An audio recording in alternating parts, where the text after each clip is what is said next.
Olá, vamos dar prosseguimento ao estudo agora com Lucas capítulo 2, versículo 22 a 38, onde trataremos da primeira visita ao templo, ocorrida em Jerusalém no ano 4 a.C. Começa assim, Lucas capítulo 2, versículo 22. E quando se completaram os dias da purificação deles, segundo a lei de Moisés, o levaram a Jerusalém para o apresentarem ao Senhor. Os dias da purificação deles. Na verdade, os dias de purificação dela, conforme Levítico, capítulo 12, versículo 3 e 4. E ao oitavo dia circuncidará a carne de seu prepúcio, mas ela permanecerá 33 dias no sangue da sua purificação. Nenhuma coisa santa tocará, nem virá ao santuário, até que sejam cumpridos os dias de sua purificação. Entre os hebreus, uma mãe era obrigada a permanecer em casa por 40 dias após o nascimento de um menino, e 80 por uma menina. E durante esse tempo, ela era considerada como impura, isto é, ela não tinha permissão para ir ao templo ou se envolver nos serviços religiosos com a congregação. A Jerusalém, o lugar onde o templo estava, e onde as ordenanças religiosas eram celebradas. Como a lei exigia que Jesus fosse apresentado no templo ao fim de 40 dias após o seu nascimento, e que as ofertas usuais fossem feitas, seus pais acharam mais conveniente subir com ele de Belém, onde nasceu, a pouco menos de 9 quilômetros de distância, do que, após a recuperação de Maria, levá-lo primeiro a Nazaré, que ficava muito longe de Jerusalém. Portanto, podemos razoavelmente supor que eles se demoraram em Belém todos os dias de sua purificação, e que de Belém eles foram direto para Jerusalém, para o apresentarem ao Senhor. Todo filho primogênito entre os judeus era considerado como santo para o Senhor, conforme Êxodo, capítulo 13, versículo 2. Santificai para mim todo primogênito, qualquer um que abre madre entre os filhos de Israel, tanto dos homens como dos animais, meu é. Assim era apropriado apresentar o Filho de Deus, e era necessário que fosse feito com uma oferta. Versículo 23. Conforme o que está escrito na lei do Senhor, todo macho primogênito será consagrado ao Senhor. Todo macho.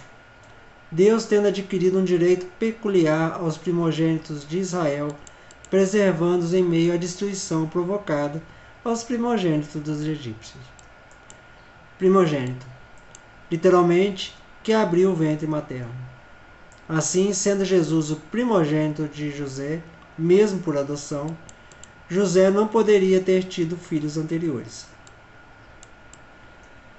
Versículo 24. E para darem a oferta segundo o que se diz na lei do Senhor, um par de rolinhas ou 2 pombinhos. Darem a oferta.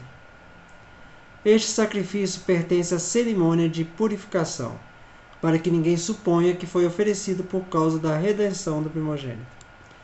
Aqui, entretanto, entrando no templo, os sacrifícios prescritos para a purificação das mulheres após o parto foram oferecidos por Maria, que, segundo o costume, aguardava na quadra externa até que o serviço que a respeitava fosse realizado.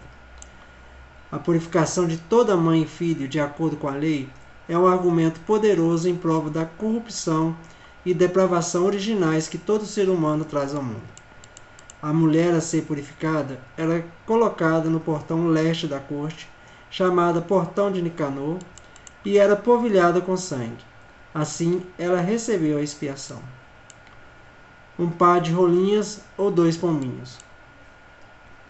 Quando o evangelista Lucas menciona um par de rolinhas ou 2 pombinhos, ele toma como certo que seus leitores entenderão que José e Maria eram pobres para não poderem oferecer um cordeiro, conforme prescrito em Levítico, capítulo 12, versículos 6 a 8. E quando os dias de sua purificação forem cumpridos, por filho ou por filha, trará um cordeiro de ano para o holocausto, e um pombinho ou uma rolinha para expiação à porta do tabernáculo do testemunho ao sacerdote. E ele oferecerá diante do Senhor e fará expiação por ela, e será limpa do fluxo de seu sangue. Esta é a lei de que der à luz macho ou fêmea. E se não alcançar sua mão o suficiente para um cordeiro, tomará então 2 rolinhas ou 2 pombinhos, um para o holocausto e outro para expiação. E o sacerdote fará expiação por ela e será limpa. Aqueles em melhores condições receberam ordem de trazer um cordeiro do primeiro ano para uma oferta queimada, e uma rolinha ou um pombinho para uma oferta pelo pecado. Seguindo o costume, Maria colocava as mãos sobre os pombos, então o sacerdote os levava para o canto sudoeste do altar, torcendo o pescoço de um pássaro como uma oferta pelo pecado e queimando o outro como holocausto. O evangelista menciona a apresentação da criança ao Senhor antes da oferta do sacrifício pela purificação da mãe. Mas, de fato, isso precedeu a apresentação, porque, até que fosse realizada, a mãe não podia entrar no templo. Consequentemente, o próprio Lucas apresenta os 2 pais como apresentando Jesus. Versículo 25. E eis que havia em Jerusalém um homem de nome Simeão, e esse homem era justo e devoto, e esperava a consolação de Israel, e o Espírito Santo estava sobre ele. De nome Simeão. Alguns escritores identificaram um homem assim descrito como um Simeão muito memorável nos anais dos escribas judeus, filho de Hilel e pai de Gamaliel, e que se tornou o principal do Sinédrio em 13 depois de Cristo. Mas o nome era tão comum que todas as conjecturas são muito precárias. Ele era um homem idoso, de notável piedade e reputação, e esperava ansiosamente a vinda do Messias. Justo. Justo diante de Deus e do homem, aprovado por Deus como um homem justo, e cumprindo fielmente o seu dever para com os homens. Devoto. Essa palavra significa um homem religioso, ou um homem piedoso. A palavra original expressa a ideia de boa reputação, bem recebida, ou de alta posição entre o povo. Esperava a consolação de Israel. Isto é, aguardando o Messias, que é chamado o consolo de Israel, porque ele iria dar conforto para eles por sua aparição, conforme Isaías capítulo 40, versículo 1. Consolai, consolai a meu povo, diz vosso Deus. Esse termo foi frequentemente aplicado ao Messias antes dele realmente aparecer. Era comum jurar também pelo consolo de Israel, isto é, pelo Messias prestes a vir. O Messias foi muito bem chamado de consolação de Israel, porque em todas as épocas os profetas foram enviados com promessas expressas de sua vinda, para confortar o povo de Deus sob suas aflições. O Espírito Santo estava sobre ele. Ele era um homem santo e era divinamente inspirado, venerando o Messias prestes a aparecer. Versículo 26. E havia-lhe sido revelado pelo Espírito Santo que ele não veria a morte antes de ter visto o Cristo do Senhor. E havia-lhe sido revelado. Ele foi divinamente comunicado. De que maneira isso foi feito, não somos informados. Às vezes, uma revelação era feita por um sonho, por outros, por uma voz, e por outros, por uma sugestão silenciosa. Tudo o que sabemos disso é que foi pelo Espírito Santo. Não veria a morte. Não deveria morrer. O uso das expressões ver ou experimentar a morte era uma forma comum entre os hebreus de expressar o próprio falecimento. O Cristo do Senhor. A palavra conserva toda a plenitude de seu significado. O Messias, o ungido de Jeová. A palavra Cristo significa ungido. Para um homem idoso que havia esperado por muito tempo pelo Messias, quão grata deve ter sido essa revelação, essa garantia solene de que o Messias estava próximo. Mas essa revelação agora é dada a todo homem, e ele não precisa provar a morte até que, pelos olhos da fé, ele possa ver o Cristo de Deus. Versículo 27. E pelo Espírito foi ao templo, e quando os pais trouxeram o menino Jesus, para que fazerem com ele conforme o costume da lei. Pelo Espírito. Pela direção do Espírito, por uma revelação particular ou impulso dele. O judaísmo antigo frequentemente associava o Espírito Santo com profecia. Ao templo. Naquela parte do templo onde o culto público era realizado. Este encontro com Simeão, sem dúvida, não pode ocorrer mais profundamente no templo do que o pátio das mulheres, uma vez que Maria estava presente, talvez até no pátio dos gentios. O costume da lei. A lei de Moisés, a Torá, isto é, fazer uma oferta de purificação e apresentá-la a Deus. Então ele o tomou em seus braços, louvou a Deus e disse. Então ele o tomou em seus braços. O que a alma santa desse homem deve ter sentido nesse momento? O privilégio inestimável. E, no entanto, o nosso não precisa ser inferior, porque aprendemos em João, capítulo 14, versículo 23. Respondeu Jesus e disse-lhes: Se alguém me ama, guardará a minha palavra, e meu Pai o amará, e viremos a ele, e faremos morada com ele. E, de fato, até mesmo Cristo nos braços não pode beneficiar um homem se ele não for recebido primeiramente em seu coração. Louvou a Deus. As palavras de Simeão, como as do Salmo de Davi, foram ditas em poesia hebraica. Versículo 29. Agora, Senhor, despede o teu servo em paz, conforme a tua palavra. A canção de Simeão é frequentemente chamada de Nunc Dimittis, a partir das primeiras palavras da sua tradução latina, a Vulgata.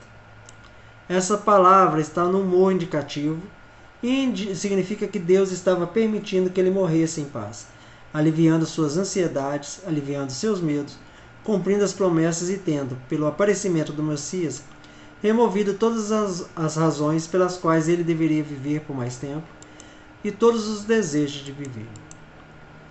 Despedes o teu servo em paz. Desta canção é suficientemente evidente que Simeão olhou para o Filho de Deus com olhos diferentes dos olhos da carne, pois a contemplação externa de Cristo não poderia ter produzido nenhum sentimento, exceto desprezo, ou pelo menos nunca teria comunicado tal satisfação à mente do homem santo, a ponto de torná-lo alegre e desejoso de morrer, por ter alcançado o auge de seus desejos. O Espírito de Deus iluminou seus olhos pela fé, para perceber, sob uma vestimenta humilde e pobre, a glória do Filho de Deus. Ele disse que seria despedido em paz, o que significa que ele morreria com compostura mental, tendo obtido tudo o que desejava. Conforme a tua palavra. Tua promessa feita por revelação. Deus nunca desilude. Para muitos pode parecer improvável, quando tal promessa foi feita a um homem velho, que deveria ser cumprida. Mas Deus cumpre toda a sua palavra, cumpre todas as suas promessas e nunca desilude aqueles que confiam nele. Versículo 30. Pois os meus olhos viram a tua salvação. Simeão viu nessa criança um meio de libertação para o mundo. Este modo de expressão é muito comum nas Escrituras, mas Simeão parece denotar expressamente a aparência corporal de Cristo, como se tivesse dito que ele agora tem o Filho de Deus presente na carne, em que os olhos de sua mente haviam sido previamente fixados. Tua salvação. Simeão identificou a salvação de Deus como personificada em Jesus. A vinda de Cristo era a vinda da salvação do Senhor, aquele Salvador que se tornou a bondade de Deus para o homem. Cristo é chamado nossa salvação, assim como ele é chamado nossa vida, nossa paz, nossa esperança. Ou seja, ele é o autor de tudo isso, para aqueles que acreditam. A simples presença no mundo desse bebê de Belém, muito antes que seu ministério público pudesse ser cumprido por meio de palavras e atos, foi reconhecida como a manifestação da ação divina de salvação. Versículo 31. A qual preparaste diante de todos os povos. Essa expressão indica o desígnio de Deus e o cumprimento do plano. Por essas palavras, Simeão sugere que Cristo tinha sido divinamente designado, para que todas as nações pudessem desfrutar de sua graça, e que ele logo seria colocado em uma situação elevada e atrairia os olhos de todos. Sob esse termo, Simeão inclui todas as previsões que se relacionavam à propagação do reino de Cristo. Preparaste. Aqui a salvação é representada sob a noção de um banquete que o próprio Deus providenciou para o mundo inteiro, e participar do qual ele convidou todas as nações da terra.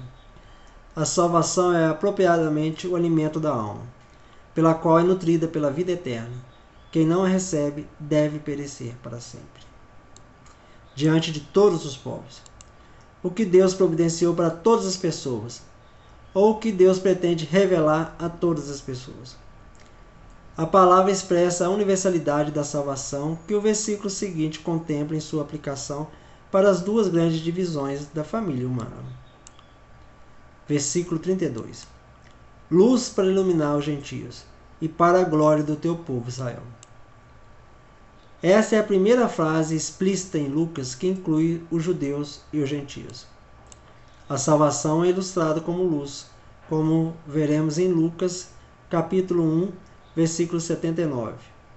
Para iluminar os que estão sentados nas trevas e sombra da morte, a fim de guiar os nossos pés pelo caminho da paz.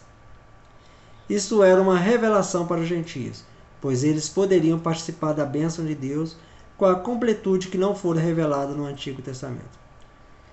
Jesus é a glória que, por intermédio dele, a nação de Israel veria o cumprimento das promessas de Deus.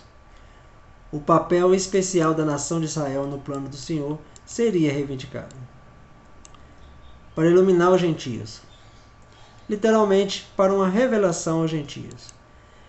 A ideia é estritamente a de retirar o véu espalhado sobre todas as nações. Os gentios são representados como estando na escuridão, isto é, na ignorância e no pecado.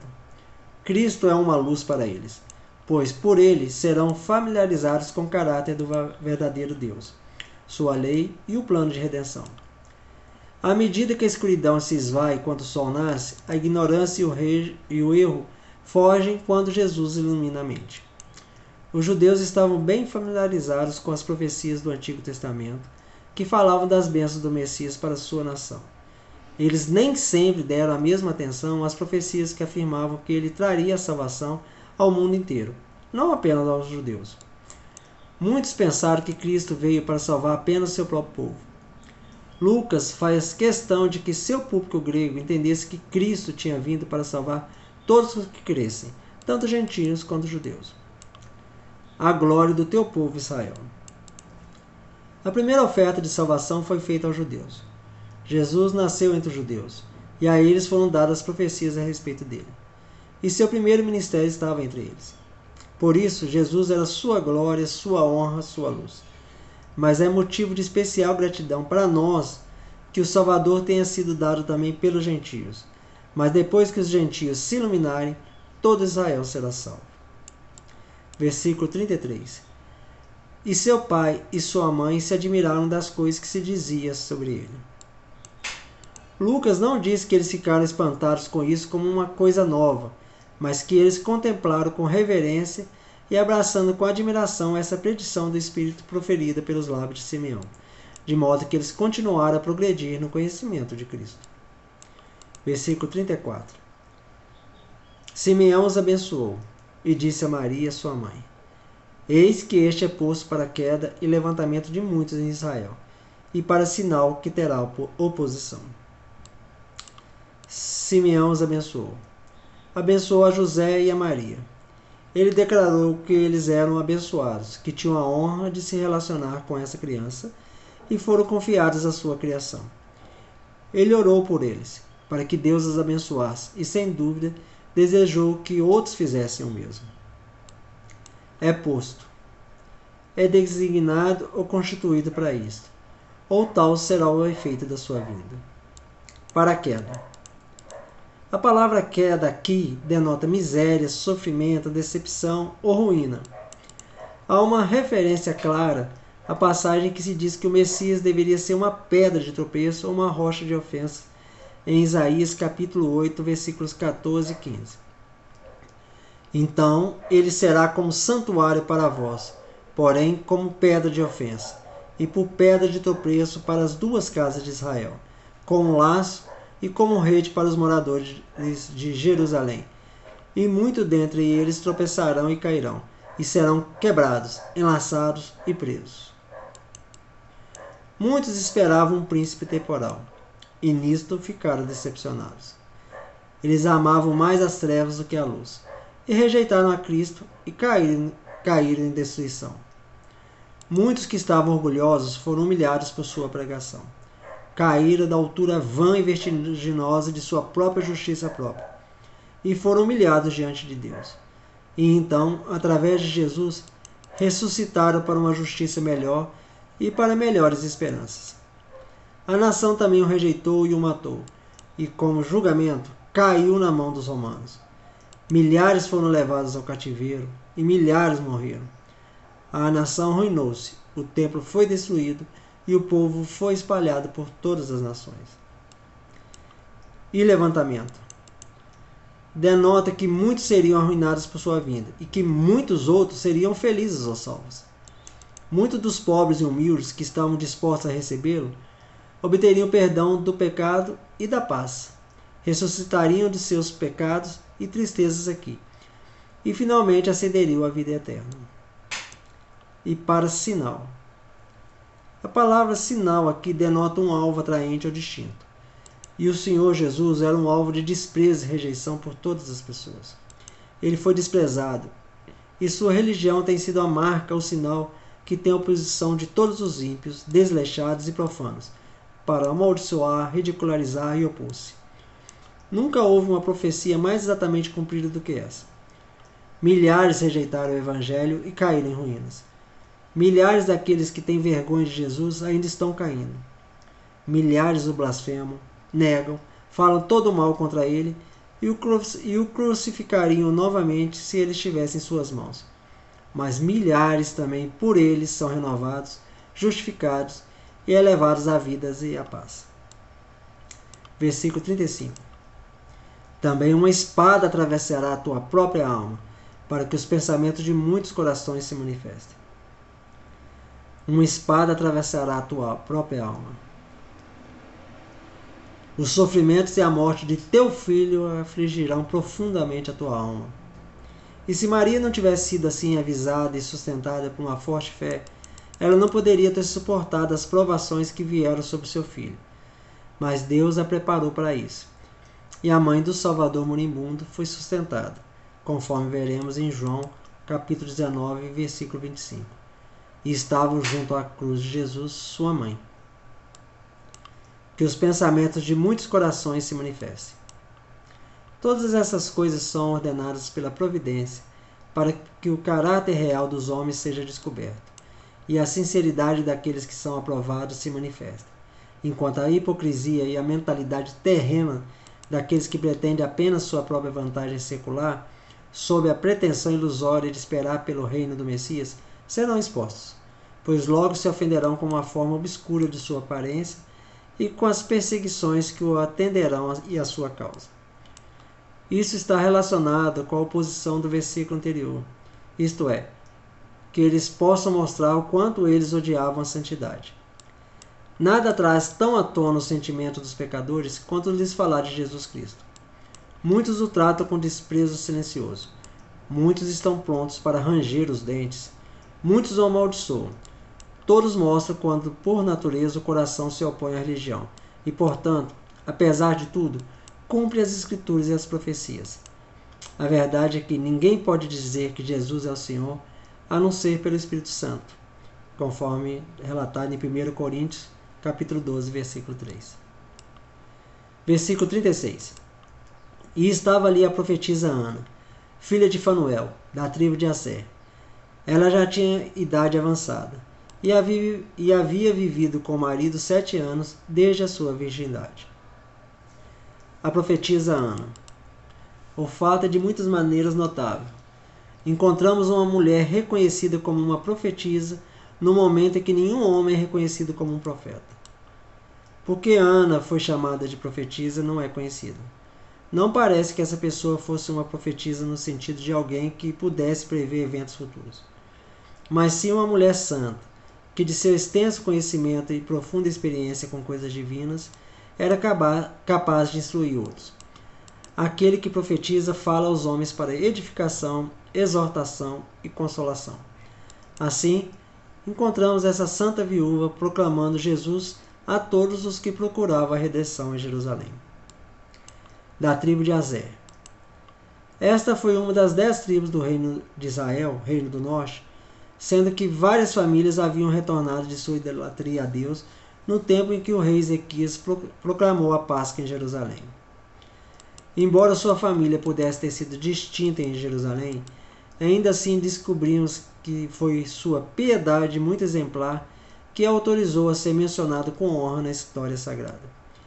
É realmente uma coisa honrosa ter um nome escrito nos registros sagrados, mas ser escrito no livro da vida é de um momento infinitamente maior.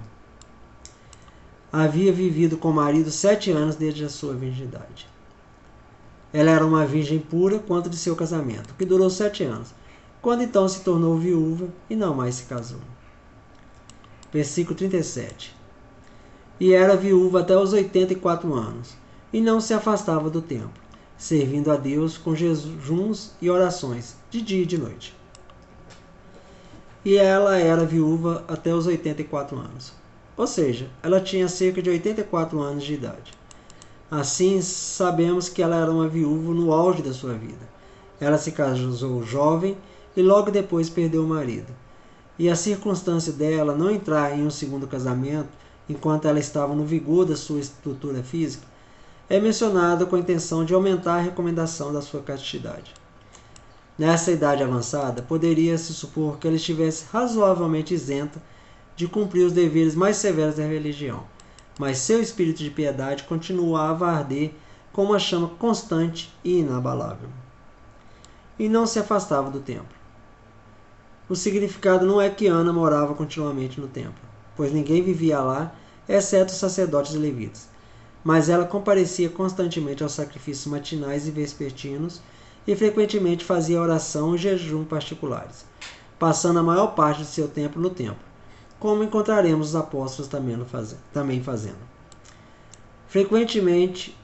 Frequentava constantemente as horas de oração, que eram 9 da manhã e 3 da tarde. Não parece que as mulheres tinham outras funções a desempenhar naquele lugar sagrado.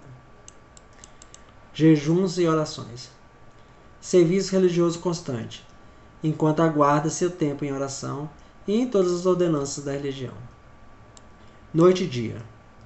Continuamente, isto é, nos momentos habituais de culto público e em particular. Quando se diz que ela não se afastava do templo, significa que ela estava constante e regularmente em todos os serviços públicos do templo, ou nunca esteve ausente desse serviço. Deus abençoa aqueles que esperam em seus portões do templo. Versículo 38. E ela veio na mesma hora, ela agradeceu a Deus e falava dele a todos os que esperavam a redenção de Jerusalém.